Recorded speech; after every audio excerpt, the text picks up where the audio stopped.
ಎಲ್ಲರಿಗೂ ನಮಸ್ಕಾರ. ಈ ದಿನ ನಾವು ಒಂದು ಮುಖ್ಯವಾಗಿರ್ತಕ್ಕಂಥ ಚಾಪ್ಟರ್ ಒಂದು ಪಾಠವನ್ನು 5ನೇ ತರಗತಿಯ ಇಲ್ಲಿ ಕೊಟ್ಟಿರತಕ್ಕಂಥ ವಿಚಾರಣೆ ಮಾಡೋಣ. ಈ ಪಾಠದಲ್ಲಿ ಹೆಚ್ಚಾಗಿ ಏನು ಕೊಟ್ಟಿಲ್ಲ. ಪಾಠದ ಹೆಸರು ರೆಸಿಡೆನ್ಸಸ್ ಅಥವಾ ಜನವಸತಿಗಳು ಅಂತ. ಅಂದರೆ 5ನೇ ಕ್ಲಾಸಿನ ಮಕ್ಕಳಿಗೆ ನಾವು ಜನವಸತಿಗಳು ಹಿಂದೆ ಹೇಗಿತ್ತು, ಇವಾಗ ಹೇಗಿದೆ ಅನ್ನೋ ವಿಚಾರಗಳನ್ನು ತಿಳಿಸೋದಕ್ಕೋಸ್ಕರ ಇದನ್ನು ಕೊಟ್ಟಿದ್ದಾರೆ. ಇಲ್ಲಿ ಮುಖ್ಯವಾಗಿ ಏನು ಹೇಳ್ತಾರೆ ಅಂತ ಹೇಳಿದರೆ, ಮನೆ ನಮಗೆಲ್ಲ ಗೊತ್ತಿರುವ ಪದ. ಅಂದರೆ ಪ್ರತಿಯೊಬ್ಬರಿಗೂ ಮನೆ ಅಂದರೆ ಏನು ಅಂತ ಗೊತ್ತಿದೆ. ಚಿಕ್ಕ ಮಕ್ಕಳಿಗೂ ಸಹಿತ ನಿಮ್ಮ ಮನೆಗೆ ಹೋಗಿ ಅಂದರೆ ಅವ್ರು ಬೇರೆಯವ್ರ ಮನೆಗೆ ಹೋಗಲ್ಲ, ಅವ್ರ ಮನೆಗೆ ಹೋಗ್ತಾರೆ. ಅಂದರೆ ಅವರ ಮನೆಯನ್ನು ಅವರು ಗುರುತಿಸಿ ಹೋಗಬಹುದು. ಇದು ಮನೆಯ ವಿಚಾರ. ಅಂದರೆ ಹಿಂದಿನ ಕಾಲ ಆದಿಮಾನವರು, ನಮಗಿಂತ ಹಿಂದೆ ಸಾವಿರಾರು ವರ್ಷದ ಹಿಂದೆ ಇದ್ದಂಥ ಜನಗಳು ಯಾವ ರೀತಿ ಮನೆಯನ್ನು ಕಟ್ಕೊಂಡಿದ್ರು, ಏನು ಮಾಡ್ತಿದ್ರು ಅನ್ನೋ ವಿಚಾರ ಇಲ್ಲಿ ಹೇಳಿದ್ದಾರೆ. ಆದಿಮಾನವರು ಗುಹೆ ಮತ್ತು ಮರದ ಪೊಟರೆಗಳಲ್ಲಿ ಆಶ್ರಯ ಬೆಳೆಸ್ತಾ ಇದ್ರು. ಆಶ್ರಯ ಯಾತಕ್ಕೋಸ್ಕರ ಬೇಕು ಅಂದರೆ ಬಿಸಿಲು, ಮಳೆ, ಗಾಳಿ ಹಾಗೂ ಕಾಡು ಪ್ರಾಣಿಗಳಿಂದ ರಕ್ಷಣೆ ಪಡೆಯೋದಕ್ಕೆ ಬಹು ಹಿಂದಿನ ಆದಿಮಾನವರು ಅಂದರೆ ಸಾವಿರಾರು ವರ್ಷದ ಹಿಂದೆ ಇದ್ದಂಥ ಜನರು ಆ ರೀತಿ ವಾಸ ಮಾಡ್ತಾಯಿದ್ರು. ಅವ್ರಿಗೆ ಅದೇ ಮನೆಗಳಾಗಿತ್ತು. ಆದರೆ ಇವತ್ತಿನ ದಿನ ಅನೇಕ ಬದಲಾವಣೆಗಳಾಗಿದೆ. ಆ ಬದಲಾವಣೆಗಳಲ್ಲಿ ಏನೇನು ಇದೆ ಅನ್ನೋದನ್ನು ಈ ಒಂದು ಚಾಪ್ಟರ್ 10ರಲ್ಲಿ ಹೇಳಿದ್ದಾರೆ. ಹಾಗಾಗಿ ನಾವು ಮಾನವನ ಮೊದಲ ವಸತಿಗಳು ಎನಿಸಿದುವವು. ಅಂದರೆ ಗುಹೆ, ಪೊಟರೆ ಇವೆಲ್ಲ ಮೊದಲು ವಸತಿಗಳು ಅಂತ ಆಯಿತು ಅದು. ಆಮೇಲೆ ನಾಗರಿಕರು ಬೇರೆ ಕಡೆ ನೆಲೆಸಿದಾಗ ಅವರು ಮನೆಯನ್ನು ಬೇರೆ ರೀತಿಯಾಗಿ ಕಟ್ಟೋದಕ್ಕೆ ವ್ಯವಸ್ಥೆ ಮಾಡಿಕೊಂಡ್ರು. ಆಗ ಏನಾಯಿತು ಅಂದರೆ ವಸತಿ ನಿರ್ಮಾಣ ಕಾಲ, ಸಮಯ ಹಾಗೂ ಸನ್ನಿವೇಶಕ್ಕೆ ತಕ್ಕಂತೆ ಬದಲಾವಣೆಯಾಗಿ ವಸತಿಯ ಅಗತ್ಯತೆ ಹೆಚ್ಚಾಯ್ತಾ ಹೋಯಿತು. ಮೊದಲು ಬರೀ ಪೊಟ್ರೆಯಲ್ಲಿ ವಾಸ ಮಾಡ್ತಾಯಿದ್ರು, ಸಂಸಾರ ಇರ್ತಿತ್ತೋ ಗೊತ್ತಿಲ್ಲ, ಒಟ್ಟಿನಲ್ಲಿ ಇತ್ತು ಅದು. ಆದರೆ ನಾಗರಿಕತೆ ಜಾಸ್ತಿ ಆದಾಗೆಲ್ಲ, ಸಂಪತ್ತು ಜಾಸ್ತಿ ಆದಾಗೆಲ್ಲ, ಸಂಸಾರಗಳು ಬೆಳೆದ ಹಾಗೆಲ್ಲ ವಸತಿಗಳು ಬೇಕಾಗ್ಬೋದು. ಹಾಗಾಗಿ ವಸತಿಯ ಒಂದು ನಿರ್ಮಾಣ ಬದಲಾವಣೆಯಾಗಿದೆ ಅಂತ ಈ ಒಂದು 10ನೇ ಚಾಪ್ಟ್ರಲ್ಲಿ ನಾವು ಓದೋದಕ್ಕೆ ತಿಳಿಸಿದ್ದಾರೆ. ಅದನ್ನು ತಿಳಿಯೋದಕ್ಕೆ ಪ್ರಯತ್ನ ಮಾಡೋಣ.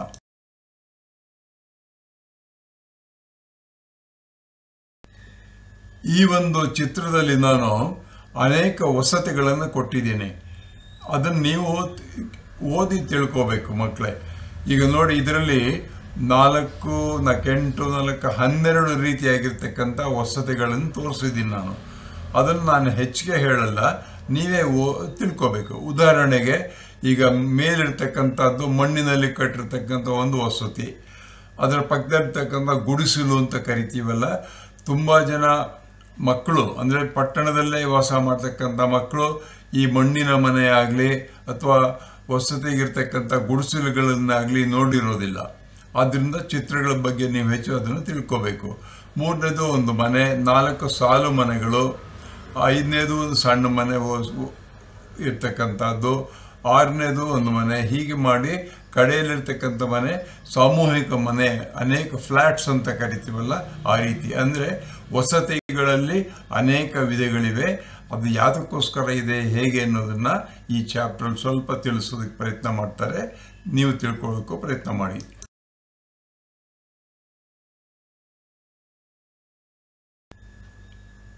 ಈ ಪಾಠದಲ್ಲಿ ಮುಖ್ಯವಾಗಿ ಕೆಲವು ವಿಷಯಗಳನ್ನು ನೀವು ತಿಳ್ಕೋಬೇಕು ಪರೀಕ್ಷೆ ದೃಷ್ಟಿಯಿಂದ. ಪುಸ್ತಕವನ್ನು ನೀವು ಓದಿದ ಮೇಲೆ, ಉಪಾಧ್ಯಾಯರು ಪಾಠವನ್ನು ಹೇಳಿಕೊಟ್ಟ ಮೇಲೆ ಪ್ರಶ್ನೆಗಳು ಕೊಡ್ತಾರೆ. ಆ ಪ್ರಶ್ನೆಗಳಿಗೆ ಉತ್ತರ ಬರೆಯೋದು ಕಲ್ತ್ಕೋಬೇಕು. ಮೊದಲನೇದಾಗಿ ಜನವಸತಿ ಎಂದರೇನು, ರೆಸಿಡೆನ್ಸ್ ಅಂದರೆ ಏನು ಅಂತ ಕೇಳ್ತಿದ್ದಾರೆ. ಅದಕ್ಕೆ ಉತ್ತರ ನೀಲಿ ಬಣ್ಣದಲ್ಲಿ ಬರೆದಿದ್ದೀನಿ. ಹಳ್ಳಿ ಅಥವಾ ಪಟ್ಟಣಗಳಲ್ಲಿ ಅನೇಕ ಕುಟುಂಬಗಳು ಅಕ್ಕಪಕ್ಕದಲ್ಲಿ ಮನೆಗಳನ್ನು ಕಟ್ಟಿಕೊಂಡು ವಾಸ ಮಾಡುವುದೇ ಜನವಸತಿಗಳು. ಅಂದರೆ ಮನೆ ಒಂದು ಕಟ್ಟಿಕೊಂಡು ಆ ಮನೆಯಲ್ಲಿ ಕುಟುಂಬಗಳು ಇರತಕ್ಕಂಥ ಪ್ರದೇಶಕ್ಕೆ ಅದಕ್ಕೆ ಜನವಸತಿ ಅಂತ ಹೇಳ್ತೀವಿ. ಅದು ಹಳ್ಳಿಯಲ್ಲಿ ಗುಡಿಸಲಾಗ್ಬೋದು, ಮಣ್ಣಿನ ಮನೆ ಆಗಿರ್ಬೋದು, ಅಥವಾ ಮಂಗಳೂರಿನ ಹಂಚಿನ ಮನೆ ಆಗಿರ್ಬೋದು, ತಾರಸಿ ಮನೆ ಆಗಿರ್ಬೋದು, ಯಾವುದೇ ಮನೆ ಆಗಿದ್ರೂ ಅದಕ್ಕೆ ಜನವಸತಿ ಅಂತ ಕರಿತೀವಿ. ಎರಡನೇ ಪ್ರಶ್ನೆ, ಸಾಮೂಹಿಕ ವಸತಿ ಮತ್ತು ವೈಯಕ್ತಿಕ ವಸತಿಗೂ ಇರ್ತಕ್ಕಂಥ ವ್ಯತ್ಯಾಸವೇನು? ಇಲ್ಲಿ ಸಾಮೂಹಿಕ ವಸತಿ ಅಂತ ಹೇಳಿದರೆ ಹಳ್ಳಿಯಲ್ಲಿರ್ತಕ್ಕಂಥ ಮಕ್ಕಳಿಗೆ ಇದು ಹೆಚ್ಚಾಗಿ ತಿಳಿಯುತ್ತೆ ನನಗೆ ಗೊತ್ತಿಲ್ಲ. ಆದರೆ ಇತ್ತೀಚೆಗೆ ಹಳ್ಳಿಗಳಲ್ಲೂ ಸಹಿತ ಫ್ಲ್ಯಾಟ್ಸ್ ಕಟ್ಟೋದಕ್ಕೆ ಶುರು ಮಾಡಿದ್ದಾರೆ. ಫ್ಲ್ಯಾಟ್ಸ್ ಅಂದ್ರೇನು? ಒಂದು ಸಣ್ಣ ಜಾಗದಲ್ಲಿ, ಉದಾಹರಣೆಗೆ ಒಂದು 60-80 ಅಡಿ ಇರ್ತಕ್ಕಂಥ ಜಾಗದಲ್ಲಿ ಸುಮಾರು ಒಂದು 20 ಮನೆಗಳು ಒಂದರ ಮೇಲೆ ಒಂದು ಕಟ್ಕೊಂಡು ಹೋಗ್ತಾರಲ್ಲ, ಅದೇನೇ ಸಾಮೂಹಿಕ ವಸತಿ ಅಥವಾ ಫ್ಲ್ಯಾಟ್ಸ್ ಅಂತ ಕರೀತಾರೆ. ಆ ಫ್ಲ್ಯಾಟ್ಸ್ ಅಂತಕ್ಕಂಥ ಇತ್ತೀಚೆಗೆ ಜಾಸ್ತಿ ಆಗ್ತಾ ಇದೆ. ಅವೆರಡಕ್ಕೂ ಇರುವ ವ್ಯತ್ಯಾಸವೇನು ಅಂತ ಕೇಳಿದರೆ, ಸ್ವಲ್ಪ ಭೂಮಿಯಲ್ಲಿ ಅನೇಕ ವಸತಿಗಳನ್ನು ಕಟ್ತಕ್ಕಂಥದ್ದೇ ಸಾಮೂಹಿಕ ವಸತಿ. ಒಂದರ ಮೇಲೆ ಒಂದು ಹಿಂಗೆ 10-12 ಮನೆಗಳನ್ನು ಕಟ್ಟುತ್ತಾರೆ ಸಣ್ಣ ಜಾಗದಲ್ಲಿ. ಒಂದು ಮನೆ ಇರ್ತಕ್ಕಂಥ, ಒಂದು ಬಂಗಲೆ ಇರ್ತಕ್ಕಂಥ ಜಾಗದಲ್ಲಿ ಅನೇಕ ವಸತಿಗಳನ್ನು ಕಟ್ಕೊಂಡು ಹೋಗ್ತಾರೆ. ಅದು ಸಾಮೂಹಿಕ ವಸತಿ. ವೈಯಕ್ತಿಕ ವಸತಿ ಎಂದರೇನು ಅಂದರೆ, ಒಂದೇ ಜಾಗದಲ್ಲಿ ಒಂದೇ ಮನೆಯನ್ನು ಕಟ್ಕೊಂಡು 1 ಅಥವಾ 2 ಸಂಸಾರಗಳು ವಾಸ ಮಾಡ್ತಾ ಇರುತ್ತಲ್ಲ, ಅಂಥದಕ್ಕೆ ವೈಯಕ್ತಿಕ ವಸತಿ ಅಂತ ಕರೀತಾರೆ. ಅವೆರಡು ಇರತಕ್ಕಂಥ ಅದು ವ್ಯತ್ಯಾಸ. ಇನ್ನೂ ಅನೇಕ ವ್ಯತ್ಯಾಸಗಳನ್ನು ಹೇಳ್ಬೋದು ನಾವು. ಮನೆ ಮತ್ತು ವಸತಿ ಕಟ್ಟಲು ಮುಖ್ಯವಾಗಿ ಏನು ಬೇಕು? ಹಳ್ಳಿಗಳಲ್ಲಾಗಲಿ ಅಥವಾ ಪಟ್ಟಣಗಳಲ್ಲಿ ಮನೆ ಕಟ್ಟಬೇಕು ಅಂದರೆ ನಮಗೆ ಏನು ಬೇಕು ಮುಖ್ಯವಾಗಿ ಅಂತ ಮಕ್ಕಳಿಗೆ ತಿಳ್ಕೊಳ್ಳೋದಕ್ಕೆ ಹೇಳ್ತಾ ಇದ್ದಾರೆ. ದೊಡ್ಡವ್ರಿಗೆ ಇವೆಲ್ಲ ಗೊತ್ತಿದೆ, ಅದು ಚಿಕ್ಕ ಮಕ್ಕಳಿಗೆ ಗೊತ್ತಿದೆಯೋ ಅನ್ನೋ ಗೊತ್ತಿಲ್ಲ ಅನ್ನೋದಕ್ಕೋಸ್ಕರ ಇದನ್ನು ಹೇಳಿದ್ದಾರೆ. ಮನೆ ಕಟ್ಟೋದಕ್ಕೆ ಮೊದಲು ಭೂಮಿ ಬೇಕು. ಭೂಮಿ ಇಲ್ಲೇ ನೀವೇನು ಮಾಡೋಕ್ಕಾಗಲ್ಲ, ಹಣ ಬೇಕಾಗುತ್ತೆ. ಆಮೇಲೆ ಮನೆ ಕಟ್ಟಲು ಅನುಮತಿ ಪಡ್ಕೋಬೇಕು. ಗ್ರಾಮ ಪಂಚಾಯಿತಿಯಿಂದ ಅಥವಾ ಮುನ್ಸಿಪಾಲ್ಟಿಯಿಂದ, ಕಾರ್ಪೊರೇಷನಿಂದ, ಹೀಗೆ ಮನೆ ನಾವು ಕಟ್ತೀವಿ ಅಂತ ಹೇಳಿ ಒಂದು ಪ್ಲ್ಯಾನ್ ಕೊಟ್ಬಿಟ್ಟು ಅದ್ರ ಮೇಲೆ ಸ್ಟ್ಯಾಂಪನ್ನು ಹಾಕಿ ಅನುಮತಿ ಕೊಡ್ತಾರೆ. ಅನುಮತಿ ಬೇಕು. ಇದನ್ನು ನಿಮ್ಮ ಪಾಠದಲ್ಲಿರ್ತಕ್ಕಂಥ ಮೊದಲನೇ 3 ಪ್ರಶ್ನೆಗಳು.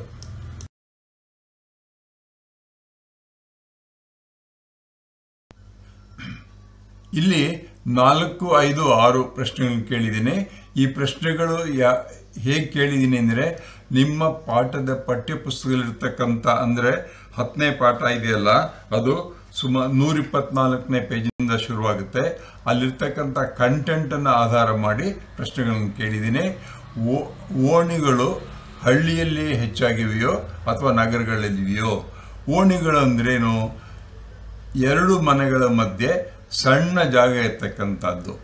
ಮತ್ತು ಅಲ್ಲಿ ಸುತ್ತಮುತ್ತ ಮನೆ ಇರುತ್ತೆ, ಸಣ್ಣ ಜಾಗ ಇರುತ್ತೆ, ಕಾರು, ಲಾರಿ, ಬಸ್ಸುಗಳು ಹೋಗೋದಕ್ಕೆ ಜಾಗ ಇರಲ್ಲ. ಅಂಥ ಜಾಗಕ್ಕೆ ಓಣಿಗಳು ಅಂತ ಕರೀತಾರೆ. ಹಳ್ಳಿಗಳಲ್ಲಿ ಜಾಸ್ತಿ ಇರುತ್ತೋ ಪಟ್ಟಣದಲ್ಲಿ ಜಾಸ್ತಿ ಇರುತ್ತೋ ಅಂತ ಕೇಳಿದ್ದಾರೆ.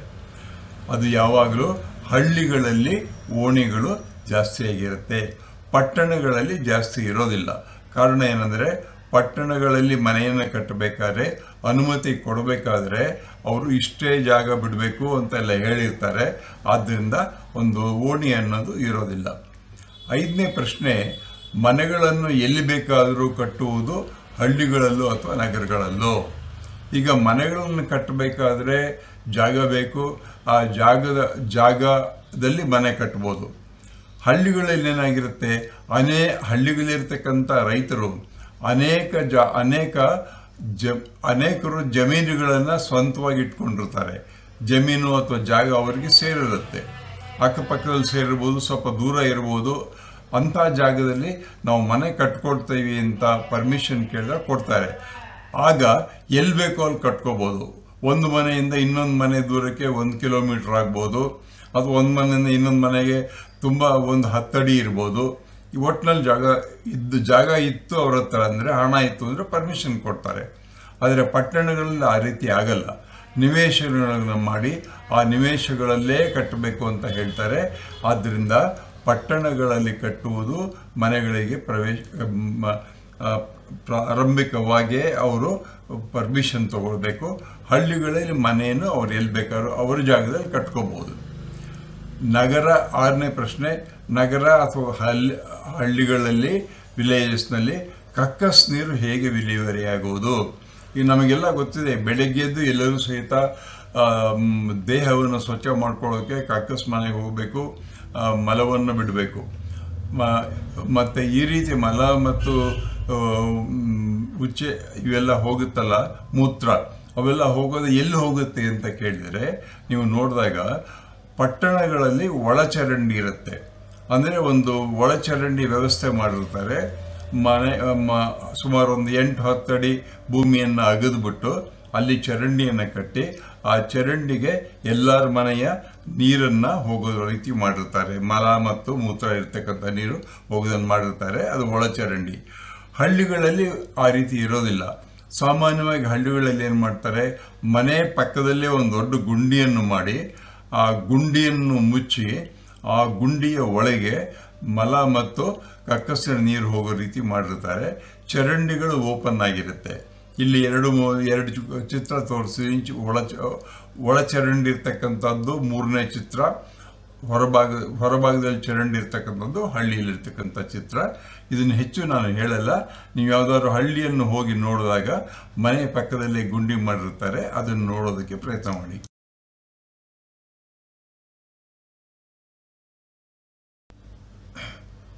ಇಲ್ಲಿ 7, 8, 9ನೇ ಪ್ರಶ್ನೆಗಳನ್ನು ಕೇಳಿದ್ದೀನಿ, ಅದಕ್ಕೆ ಉತ್ತರ ಕೊಟ್ಟಿದ್ದೀನಿ ಕೆಳಗಡೆ. ಬಹುಮಹಡಿ ಕಟ್ಟಡಗಳಲ್ಲಿ ಒಂದೇ ಕುಟುಂಬ ಇರುವುದು ಎಂಬ ವ್ಯಾಖ್ಯಾನ ಸರಿಯೇ? ಇದು ನಿಮ್ಮ ಪ್ರಶ್ನೆ, ಬುಕ್ನಲ್ಲಿರ್ತಕ್ಕಂಥ ಪ್ರಶ್ನೆ ಇದು. ಅದನ್ನು ಹಳ್ಳಿ ಮಕ್ಕಳಿಗೆ, ಅಂದರೆ ಚಿಕ್ಕ ಮಕ್ಕಳು, 5ನೇ ಕ್ಲಾಸಿನ ಮಕ್ಕಳು ಅಂದರೆ ಸುಮಾರು 11 ವರ್ಷ ಇರ್ಬೋದು. ಆ ಮಕ್ಕಳಿಗೆ ಇವೆಲ್ಲ ತಿಳಿಸ್ಬೇಕು ಅಂತ ಇಲ್ಲಿ ಕೊಟ್ಟಿದ್ದಾರೆ. ಆ ದೊಡ್ಡವರಿಗೆ ಇವೆಲ್ಲ ಅಯ್ಯೋ ಏನು ಈ ರೀತಿ ಇದೆ ಅಂತ ಅನಿಸ್ಬೋದು, ಆದರೆ ಮಕ್ಕಳಿಗೆ ಅದು ಬೇಕಾಗುತ್ತೆ.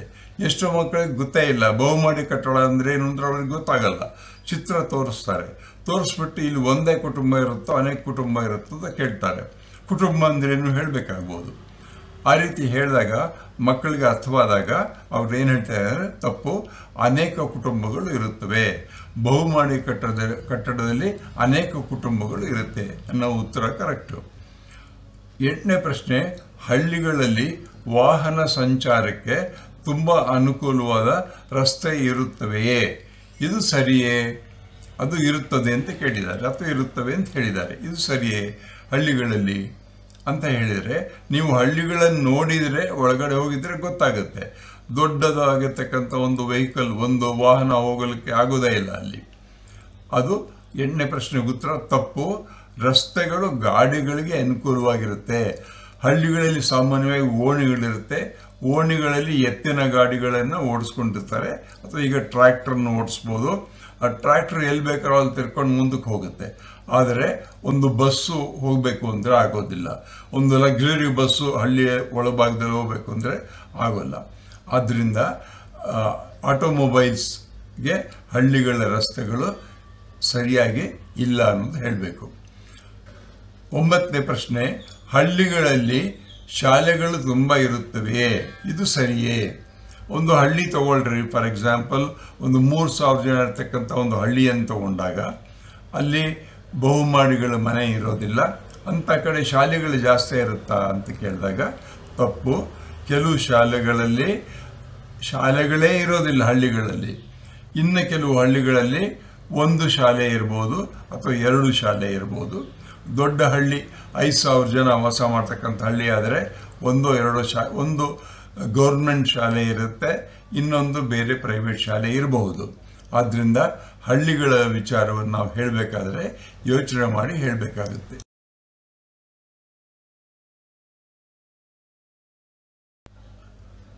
ಇಲ್ಲಿ 10ನೇ ಪ್ರಶ್ನೆ ಕೊಟ್ಟಿದೆ, ಉತ್ತರ ಕೊಟ್ಟಿದೆ, ಕೆಲವು ಚಿತ್ರಗಳು ಇದೆ ನೋಡಿ. ನಗರಗಳಲ್ಲಿ ಕಸ ವಿಲೇವಾರಿ ಮಾಡಲು ವ್ಯವಸ್ಥೆ ಇರುವುದಿಲ್ಲ ಸರಿಯೇ?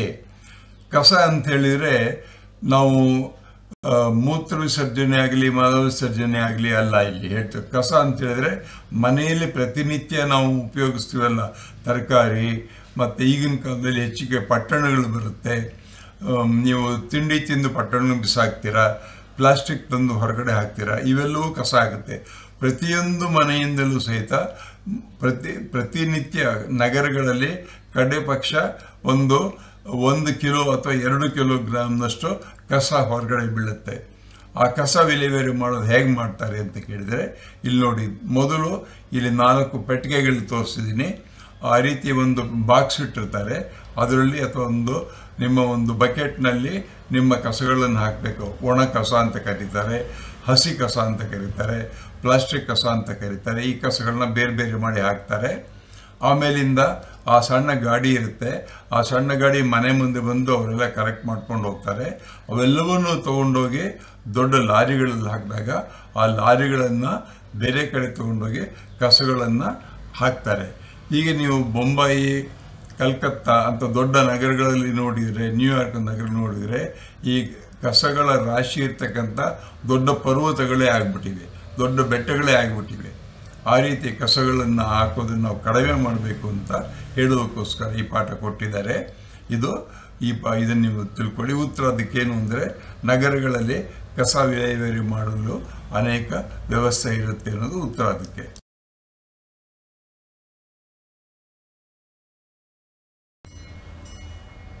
ಇಲ್ಲಿ ನಿಮ್ಮ ಪಠ್ಯಪುಸ್ತಕದಲ್ಲಿ ಕೊಟ್ಟಿರ್ತಕ್ಕಂಥ ಒಂದು ಚಿತ್ರ ಇದು.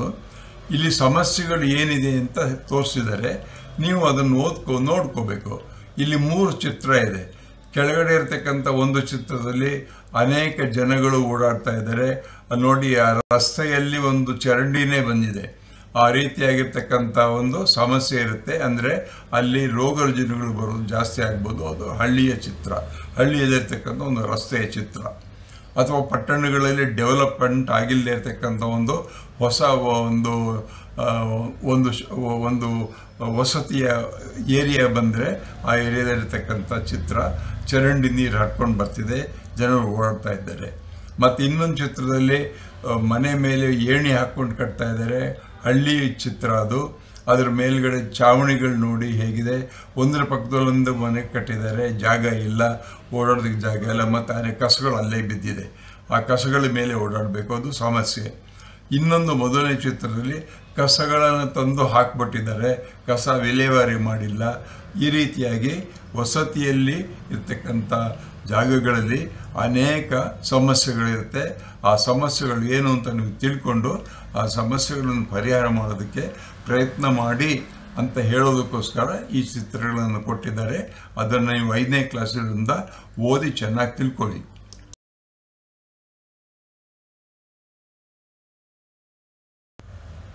ನಿಮ್ಮ ಈ ಪಾಠಕ್ಕೆ ಸಂಬಂಧಿಸಿದಂತೆ 11, 12, 13, 14ನೇ ಪ್ರಶ್ನೆ ಇದೆ.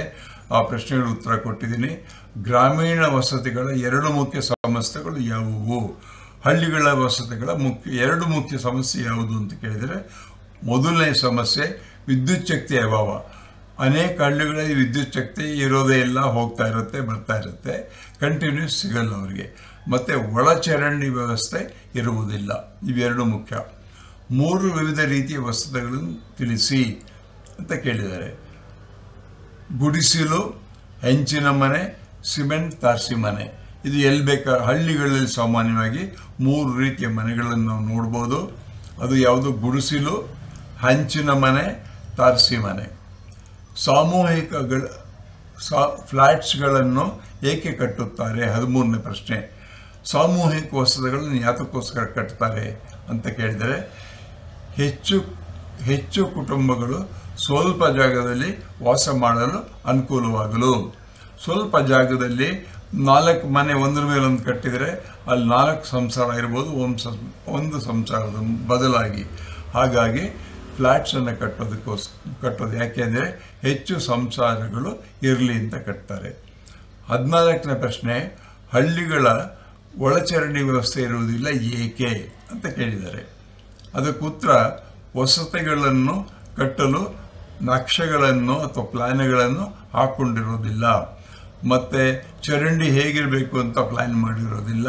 ಆದ್ದರಿಂದ ಅಲ್ಲಿ ವಸತಿಗಳನ್ನು ಕಟ್ಟಲು ಅಲ್ಲಿ ಪ್ಲ್ಯಾನ್ ಇಲ್ಲದೆ ಇರತಕ್ಕಂಥದ್ದೇ ಮುಖ್ಯವಾಗಿರ್ತಕ್ಕಂಥ ಒಂದು ಸಮಸ್ಯೆ.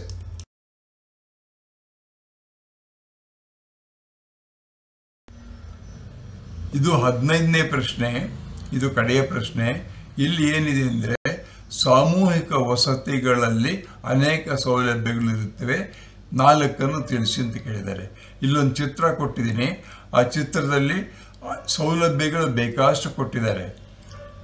ಮುಖ್ಯವಾಗಿರ್ತಕ್ಕಂಥ ಉತ್ತರ ಏನಂದರೆ ಓಡಾಡಲು ಅಥವಾ ವಾಕಿಂಗ್ ಮಾಡಲು ಆ ಸಾಮೂಹಿಕ ವಸತಿಗಳಲ್ಲಿ ರಸ್ತೆಗಳನ್ನು ಮಾಡಿಕೊಟ್ಟಿರ್ತಾರೆ ಓಡಾಡೋದಕ್ಕೋಸ್ಕರ. ಒಳ್ಳೆಯ ಗಾಳಿ ಬರೋದಕ್ಕೆ ಜಾಗ ಬಿಟ್ಟಿರ್ತಾರೆ. ಅಲ್ಲಿ ಅನೇಕ ಸ್ನೇಹಿತರು ಇರ್ತಾರೆ. ವಯಸ್ಸಾದವರಿಗೆ ಮಾತಾಡೋದಕ್ಕೆ ಜನಗಳು ಸಿಗ್ತಾರೆ. ಮಕ್ಕಳಿಗೆ ಆಟ ಆಡಲು ವ್ಯವಸ್ಥೆ ಮಾಡಿಕೊಟ್ಟಿರ್ತಾರೆ. ಇಷ್ಟು ಸಾಮೂಹಿಕ ವಸತಿಗಳ ಸೌಲಭ್ಯಗಳು ಇನ್ನೂ ಬೇಕಾದಷ್ಟಿದೆ. ಅದು ನೀವು ಒಂದು ಸಾರಿ ಹೋಗಿ ನೋಡಿದ್ರೆ ಗೊತ್ತಾಗುತ್ತೆ.